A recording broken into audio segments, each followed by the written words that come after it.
Look around. You can find cars like these on AutoTrader. New cars, used cars, electric cars, maybe even flying cars. Okay, no flying cars, but as soon as they get invented, they'll be on AutoTrader.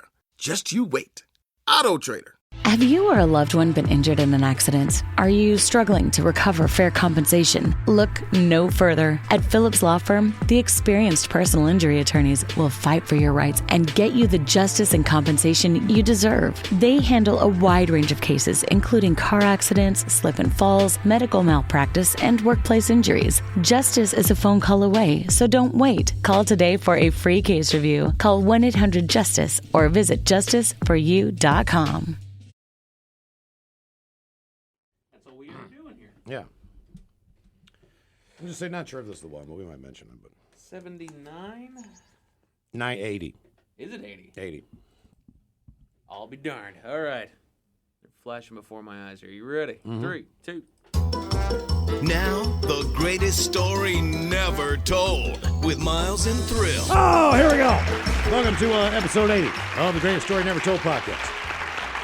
All right, here, let's see. Believe it or not, we got a couple of unofficial sponsors of the Greatest Story Never Told podcast. Right. Yeah, we invite you to be an unofficial sponsor. If you'll make a simple donation to one of the 3 local Fisher houses, whatever you got, just give them some money and make sure that they go to the 3 that are here in the Pacific Northwest. We would appreciate that, obviously. If you like donating to the national chapter, that's great too, but just for our sake, it would be nice if we could get some money to those fine folks. Well, to be fair, I mean, if you're in Cleveland and you get this podcast, and we understand maybe you want to do it there. Yeah, that's fine too. And I don't think they have one, so bring the money back over that's here. Right. So we got a couple of unofficial sponsors. Here we go. Ola Bicholas. Hola. I got an unexpected $100 refund, and I thought I could kill 2 birds with 1 stone. Below, you will see a copy of my $100 donation to the Fisher House, and with that, I would like to sponsor the Greatest Story Never Told on behalf of St. Julian Home Loans. Again, that is St. Julian Home Loans. St. Julian is a mother-daughter company founded in 2005. I am honored, privileged, and humbled to be a friend and client to these ladies for over 12 years. If you're looking for a home loan or refinancing a current loan, please give St. Julian Home Loans a call. Their number is 360-352-2101. Again, that's 360-352-2101. Sincerely, Marie, president of the Men's Room Fan Club Jamaica chapter. Oh, all right. Yeah, man. Ari. Oh, yeah, man. God, I had a lot of fun in Jamaica. How do you not have fun in Jamaica? Oh, man. I've had some crazy-ass stories in Jamaica. Just stuff that was absolutely bizarre. We can maybe get into that later. One more sponsor here. Hola, Naked Ladies. My buddy graduated from college during the peak of the COVID crisis. He has earned himself a BS in computer engineering with a minor in electrical engineering, but has been having a hell of a time getting his foot in the door anywhere in the Seattle area. So I figured it was a good enough reason to sponsor the Greatest Story Never Told podcast and attach his resume to get his name out there. I've watched him go through grueling interview processes multiple times, only to be notified that the company is no longer hiring for the position that he was going for. Hunter's wicked smart, be a great addition to any team. For example, for a senior project at Wazoo, he built and programmed a Roomba hooked up to a cooler that would bring you beer on command no matter where you were in the home. That should be all he has to say at any job interview. Hell, if someone contacts you for his resume, I'll make sure he's the next sponsor of the show since he'll actually have the money. Delightfully, James, the professional moron. What did he get his BS in? He got his BS in computer engineering and a minor in electrical engineering. All right, now this is true. My brother majored in electrical engineering. Can you guess his minor? If you guess primitive warfare, step right up. Okay, all right. Primitive warfare. He didn't originally sign. Something happened, and he ended up getting primitive warfare as a minor. Right? And we're like, what? And he's like, it was mildly interesting. So he just stuck with it. Yeah, why not? So he was like, if you like something, you like something. Well, he didn't say he liked it. He just said he'd already I didn't think I started. really liked geology, but I kind of got it was like one of my favorite classes. You nerd out about it all the time. Yeah, it's just one of those weird things. That's right. He likes to talk about rock. He wanted to work at the Rock because he hoped it was about, stones. It says, P.S. guys, a few years back, you guys often talked about the merits of owning a bidet. That gave me motivation to try one out, and I will tell you, it has been a game changer. Only about $40 on Amazon. You can hook it up to both cold and warm water lines to get just the right temperature. It's nice going about my day knowing I have the cleanest anus of anyone that I interact with. I don't brag. Yeah, and James. Don't brag. How are you going to prove you have the cleanest anus? He donated $100. We do have James's friend's resume. So if you knew someone who was looking for, I'm not sure the job for computer engineering. I'm assuming that's IT. Don't know. Electrical engineering. I don't know what. I don't know. Well, it's my either way, brother. If you know what that means and you need a job or have a job to offer, we've got the resume on file. So.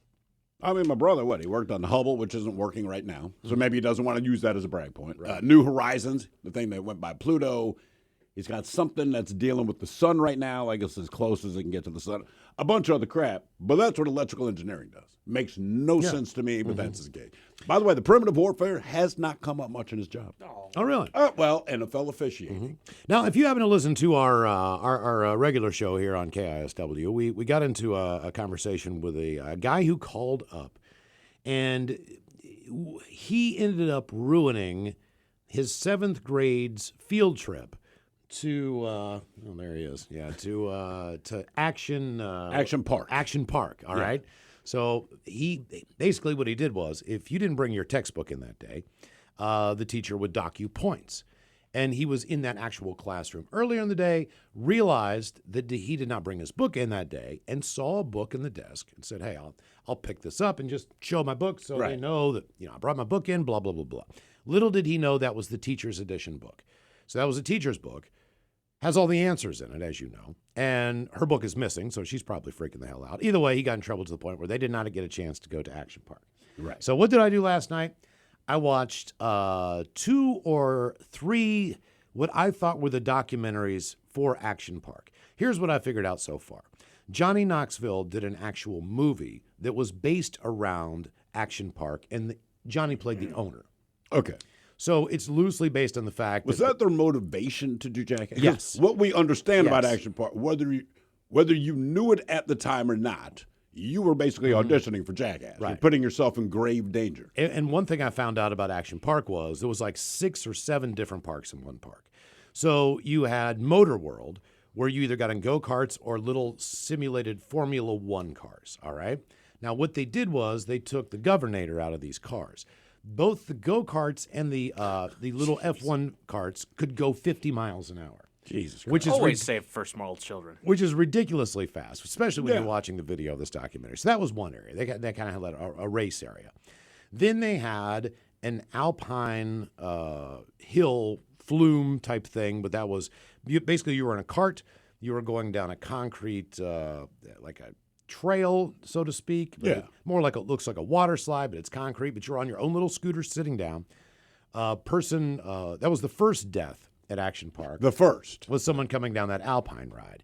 Then they also had a wave pool, and I can't remember the name. To the employees, it was called the grave pool. That's what it was. All right, because so many kids drown in this pool. It was unbelievable. And then not only did they have that, but they had these water slides that were incredibly fast, incredibly unsafe. There was one that had a loop-de-doo in it, and that's the legendary one where they threw a dummy down it, and when the dummy came out, it didn't have a head on it. Multiple broken bones on that one, femurs, broken noses. If you even made it around the loop, you basically had some type of injury if you didn't do it correctly. There were rope swings that would swing out into pools of water that were so cold, one guy had a heart attack because it was that cold? The lake water was that cold. Jesus. There were all just these different things, and that's just a handful. They had the slingshot stuff way back before everybody else, and just crazy stuff. So I'm not sure that I got the actual right documentary because the one that I watched was about 17 minutes long. Now, other people broke that documentary down, and there was like an hour-long version of this thing. But either way, you can imagine New Jersey didn't have a lot of rules. And these guys weren't engineers who were building these rides. They were just basically, doing whatever they wanted to. Well, now, just a backstory here. At one point in time, I took my family to a place called Atlantis in the Bahamas. Mm-hmm. Kids were younger, but they have an incredibly big water slide park, all right? And at one point in time, I had kind of a deflated inner tube going down this huge run and hit my ass on a seam on that thing. And I mean, I bruised my tailbone. The thing was like purple for the entire trip. Like I couldn't even lay down. It hurt so bad. That was also the trip that my daughter made me go down that giant slide that shot down into the shark tank, which was pretty You cool. go under it, right? You go under it through a tube, right? At Action World or Action Park, you go right in with the sharks. Oh, man. And you got to remember, like, Headbangers Ball was always there. There was all kinds of stuff. Right. Alice in Chains played there. They had concerts. They had all these different things. But the basic thing about Action Park was the fact that most of the kids who were working there were between 14 and 16 years old. Also in that area, they had a lot of Hispanic kids and they had a lot of Polish kids. The Polish kids did not speak English. Most of the Hispanic kids were bilingual. But either way, they were all underage and too young to be working. And there was also a language barrier involved, all right? So basically, this guy was kind of hiring these kids illegally. But just like any other summer job, when you're a teenager, you get hired to work summer jobs. Problem is, they didn't have any adult supervision there. So there was no manager. And that is the inherent difference. That is exactly right. I think the other documentary that you can find is on HBO Max. I actually saw the trailer for it. It's called Class Action Park, and it's on HBO Max. I watched it. And they interviewed a bunch of guys. One of them was Chris Gethard, who I think had a talk show on True TV. Yeah, I watched it. And I watched that one too. He said that he couldn't get insured to get this place up and running, so he built an insurance company and then insured himself. Yes, he did. Right. Damn. So it was amazing. But anyway, I'm not sure if this is the right interview or not. We do bring it up, but at one point in time, we were interviewing Perry Farrell. I think it's past our archives right now that we have. But he told this story of taking his family to Costa Rica, and there was a water slide. They went to a water park, and there was a giant water slide, and he went with his kids and his wife from Bellevue, and basically on this slide, he ripped most of the skin off of his ass. Yeah. Which we found to be very, very entertaining. First of all, it should be noted that as much as we talk about liking Soundgarden growing up and a bunch of other different bands, Jane's Addiction was right easily in the same wheelhouse. Absolutely. As far as us just, me personally, I love Jane's Addiction. Kind of Porno for Pyros, maybe the first album was good for me. And then I maybe kind of faded out a little bit at that point in time. But I was a huge... I would argue that Nothing Shocking, still one of the best albums. Yeah, ever. I mean, just a huge Jane's Addiction fan. So the idea of being able to interview Perry Farrell was a good thing. So on this episode of The Great Story Never Told, we'll go back in time. Keep in mind that he was playing The Gorge. Painting the Grass was 2 days that year. And it was Jane's Addiction, and I want to say maybe Alice in Chains that night. Yes, they were there. Yeah, and by the way, we were by the side of the stage, and Dave Navarro's just losing his mind. He cannot, He for was whatever so reason, angry through this entire show. When you stand that close, he was mean mugging his guitar tech. I mean, basically through the entire show. It was unbelievable, like pissed off. Yeah, he was like throwing the guitar to the side of the stage, and you could see he was not having a good time. To be honest with you, they sounded great. They really did. I don't know what his problem was. I don't either. Everything sounded great. He sounded good. He was pissed. He was But pissed to his off. credit, even with a great lack of focus, and clearly he was sidetracked with anger, my man laid it down. Oh yeah, It was still impressive. yeah. It was as good as the time I saw Jane's Addiction at Lollapalooza. I mean, it was really, granted, different guitars, but it was still good stuff. So I think we might have brought up the Costa Rica slide thing here with Perry, but I don't know if he gets into the whole story. But either way, as we're not sure if we're going to have concerts this year, as far as Painting the Grass and stuff like that, we know some of the bigger shows are coming around. Look, this is an ad. The difference is it's about AT&T's deal on the incredible new iPhone 15 Pro. And it's real. Guaranteed. That's not always the case with other ads. The view of a lifetime. Only with a pricey upgrade. Flavor you'll never forget. You will. Save on the latest trends. If you pay for a membership. Shoes that'll make you fly. They won't. A drive unlike any other. If it's your first time driving it.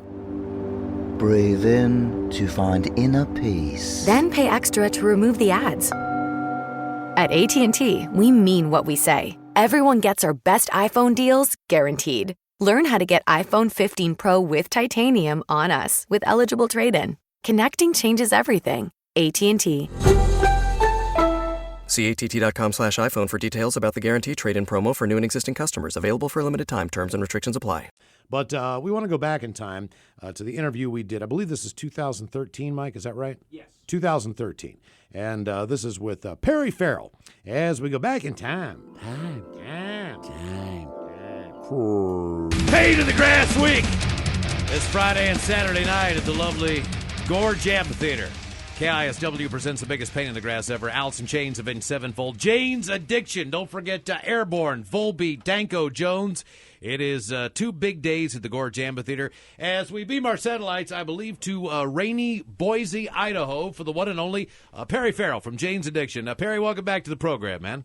Thanks, buddy. Nice to be back. Yeah, how hard's it raining down Boise? How'd you know about that? Well, we heard We know everything, We've man. got an AccuWeather forecast here on our Doppler. It was actually hailing. It was like balls the size of like an 8-ball. You're speaking our language, Barry. Yeah. Did it bring back memories? Like, hey, guys. That big. Remember that time in 92? With Fishbone. Perry, have you ever been in a situation where you've been out on stage and you thought, God, I'm going to die out here? Yeah, I have. I mean, just from the weather. I mean, is it what was the situation? Well, it wasn't the weather.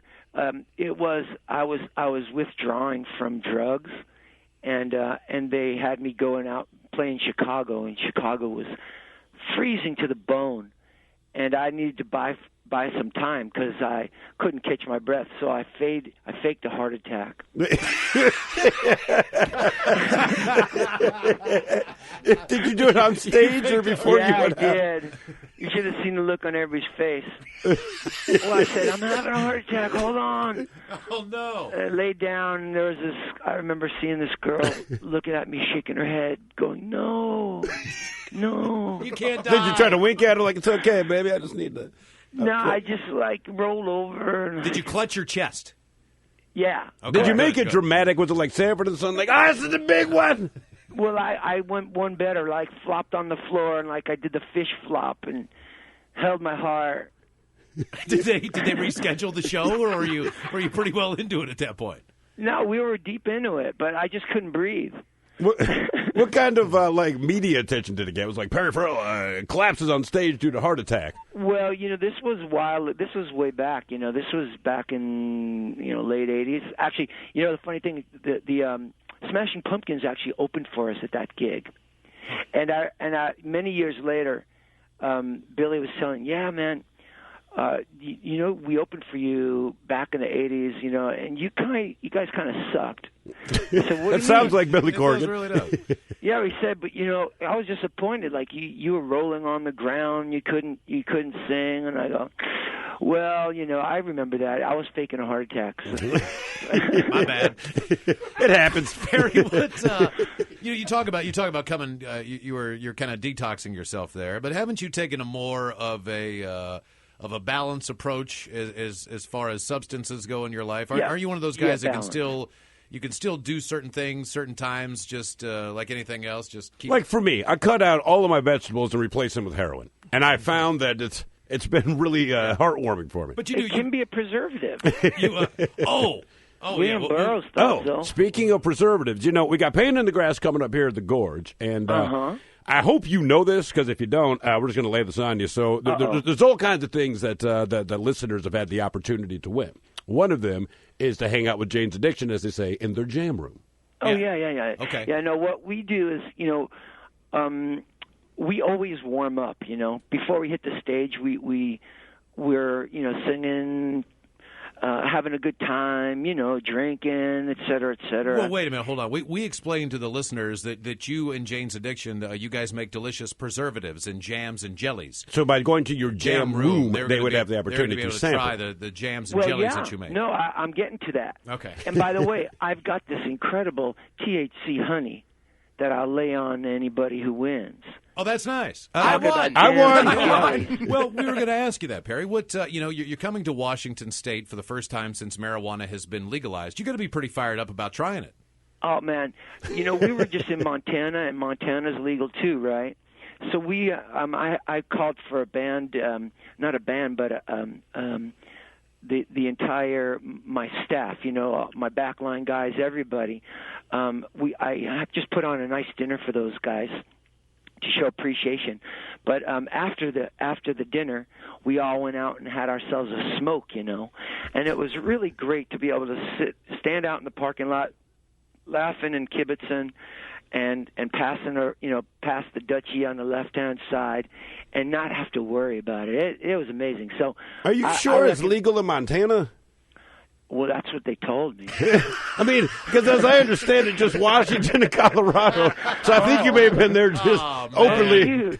Hey, Perry, are you still on the road with your wife and your two sons? Are they still out there with you? Yeah, well, they just went back home for school, but they're coming back. We bring them out every other week. Okay. We don't like to stay apart for too long as a family, and I have the best time, man, with my family on the road. It's so much fun. The road is so much fun. No, I know. But secretly, after you're hanging out with your kids and the wife, is it nice just to have a couple of days off? You mean without my kids? Yes. Yeah. Yeah, I mean, you are a human being, for crying out loud. I mean, you got to be happy when school comes back around. Oh, yeah, man. I'll sleep a good, 12 hours. So, but what about now? The kids are on the road, so that's an unusual lifestyle and everything else. And I don't know how the relationships and associations, but do they ever come? Can I get more honey on my toast, Dad? Yeah, like they ever come and say, like, Dad, why is Uncle Dave hung from the ceiling by his nipples? Or do they experience weird things out on the road? Well, they sure do, but the thing about it is they're not impressed. Yeah, isn't that a funny thing about kids? You could be the president of the United States. I guarantee you his two daughters could give a rat's ass about it. Yeah, there's very few things that they're impressed. They're impressed with Tony Hawk. I bet Tony Hawk's kids aren't impressed with him. So. Yeah, but Tony Hawk's kids probably like, whatever, it's Dad. Exactly. Do they jump up and down on the trampoline or anything like that before the show? Or? Do you hear about my trampoline? Yeah. Yeah, I've got a new trampoline, but I dug a hole in my backyard, so it's at ground level, it's at grass level. So you're not going to get hurt as bad. Huh? You're not going to get hurt as bad if you fall off the side of it. Exactly, but it's the coolest thing, man. We're like the most popular house in the neighborhood with the kids now. It's because you got what do the parents think? Like, there's always a family that had the trampoline, right? And as a kid, I remember Rourke Pocino was the kid's name. Hated the kid, but I would go to his house because he had the trampoline. But the parents, inevitably, 4 kids broke their arms or whatever. So, like, the parents hated the family, the kids loved the family. Well, I've got a big pad of waivers that I have them sign before they enter the backyard. You have to. I mean, dead serious. You have to, don't you? I know. With these Sue Happy people around here. Do you have any cool neighbors, or are they all like insurance guys? I'm sure you live in a nice neighborhood with people who are a little bit more well-to-do. Is there such a thing like, in Orlando, Florida, the people who do NASCAR or golf or whatever, they kind of have their own neighborhood. Is there such a thing like as a rock and roll neighborhood anywhere where, like a few guys live within a certain proximity of each other? Well, that's funny you might say that. I live very close to Matt from Muse. We're neighbors, and Chris Cheney, who's my bassist. We all live kind of in the same neighborhood. But it's funny because the kid who lives next door, his father is a music manager as well. So, he's living next door to Perry Ferrell. I'm living next door to this kid who wants to be a DJ, and I always say to him. His name is Remy. I say, Remy, don't draw the heat, because he has these parties all the time. And while he's having the party, I'm in the next house having my party. Right. Except I don't want the cops around, and the cops keep showing up at Remy's house, and he always does it when his dad's away. And I tell him, I call him up, I say, Remy, you're going to draw the heat. And sure enough. And you were the guy who was always being called on before, and now the roles are reversed a little bit. Yeah, exactly. I tell him, man, you got to keep it down, But them kids that like that house music, those darn kids. But aren't you kind of putting together something like that with James, a little bit more dancey? At least I read an article that said that you guys may be working on more of a dance album coming up. Well, I have an album coming out that's it's part of an immersive theater play, so it's like a musical that I've done. But James is going to be writing a few songs for it, so that's what we have to look forward to next year. No es fácil ser el hermano más chico. Todo lo tengo que compartir con mis hermanos, el cuarto, el baño. Lo único que no compartimos es la portería. Siempre voy yo. Por eso estoy feliz de que mis padres compraron el Atlas. La tercera fila es bien grande y es toda para mí. Pero no le digas nada a mis hermanos, si no, la van a querer para ellos también. Nuevo Volkswagen Atlas 2024. Un diseño de primera hasta para el último. All right, so you live in a neighborhood with musicians and a music manager, all right? You got the kid next door, Remy, that damn kid Remy in his house music and all this. Have you had to go to, like, the elementary school choir? And if you have, how bad does it suck? Because even non-musical people, you go there because you love your kids. But let's face it, it's usually pretty awful. But I think if you're a musician and everyone in the general area is a musician and their kids are kind of in the same school, like, that has to be the worst night of the week. Well, what I've done is I've been, lucky enough to have James perform at my kid's school for a fundraiser. So it was pretty interesting. All the parents obviously, know my history, and they were good with it. We raised a lot of money, but it was funny trying to explain the song "Standing in the Shower Thinking" to a bunch of third graders. I'm like, hey, kids, do you ever go in a shower and you're thinking, and the next thing you know, you're pissing on your foot, but you're thinking about things that happened today at school? Well, this next song is called "Standing in the Shower Thinking." Yay! Perry, did the principal? It was amazing. The kids that didn't know who I was, a lot of them, they're scared of me when I first got on the stage because, I'm used to shaking it up for an adult audience. So, now you got these little girls, and they're looking at us, and they're petrified of me and Dave Navarro, but they warmed up to us pretty quickly, and the next thing we know, we actually had a mosh pit going. They all got on the stage and ended up with a live mosh pit of third grade kids. All right, well, at the school. What's the Ed Sullivan edit on the water being incredibly warm? No, there was no edit. They themselves, and the kids got really into it. Yeah, I bet they did. Are you going to play that tonight if it starts raining? Is that going to be an impromptu one, or is that already in the set list? Some kind of modern Sesame Street tune, I would say. Into Ocean Size or something like that. Why not? Yeah. How much longer are you on the road before you get back to home? And is that and from home, is that going to be porno for pyro kind of stuff, or are you just going to work on that musical? Well, the big vision for next year, the next 2 years, is going to be Kind Heaven. It's as I tell you, it's immersive theater play, and a lot of the songs have already been written and recorded, but the Jane's portion of it has not. So when we get off the road, we're gonna start doing that. But you know what? Guess what? We're going down to South America. James is. We'll be down in South America in the next few weeks. Man, you never want to stop. It's kind of like the slowing down. Actually, it kind of feels like you're starting to die. I don't know how you guys feel, but if I slow down too much, I really lose my health. I start to feel like old and stiff.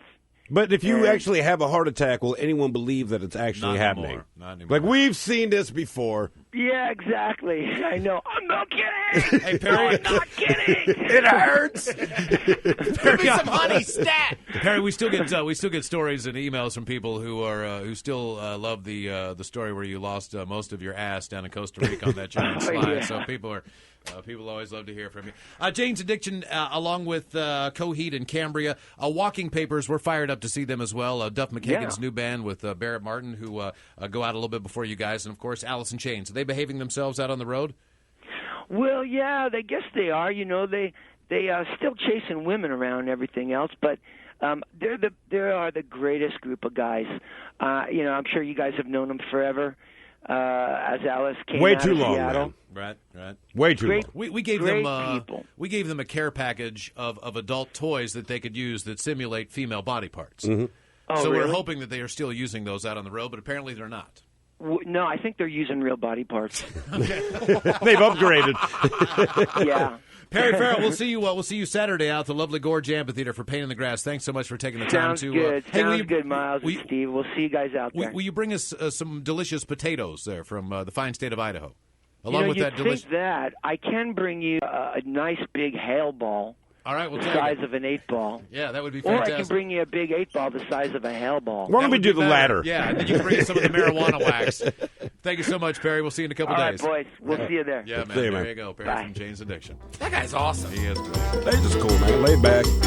You've been listening to The Greatest Story Never Told with Miles and Thrill on radio.com.